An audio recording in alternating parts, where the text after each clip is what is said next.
এই রকম ছোট্ট ছোট্ট পার্ক ইউরোপিয়ান কান্ট্রিগুলোতে প্রায় সব জায়গায় পাবেন।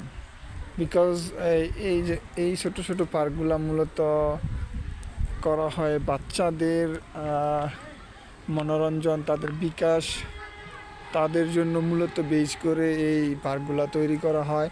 আমি অসংখ্য এইরকম পার্ক আমি ফ্রান্স, ফিনল্যান্ড, দেন সুইজারল্যান্ড এই এরিয়াতে আমি দেখছি। বিশেষ করে ফ্রান্সে তো আমি অবস্থান করতেছি অনেকদিন যাবৎ। এখানে আমি প্রত্যেকটা এরিয়াতে এরকম সুন্দর খেলাধুলা, তারপর জিম, তারপর everything you can find for your child.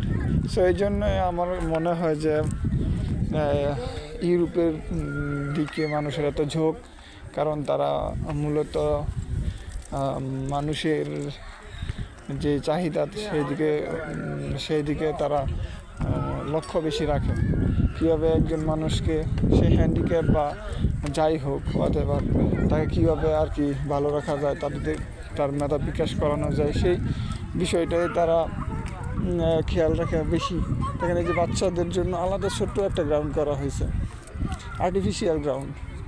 এখানে জিমের সিস্টেম আছে, তো প্যারেন্টসরা ওই জায়গায় আসে তাদের বাচ্চাদের নিয়ে, তারা যাতে তাদের বাচ্চাদের সঠিক সুন্দর পরিবেশ দিতে পারে। সো আমার এই বিষয়গুলো বলার কারণ হয়েছে যে আসলে যদি আপনারা পারেন এরকম সময় আপনাদের বাচ্চাদের জন্য দিতে হবে, বের করতে হবে। কজ আপনার সবচেয়ে best gift for your future হলো আপনার বাচ্চা, আপনার বেবি।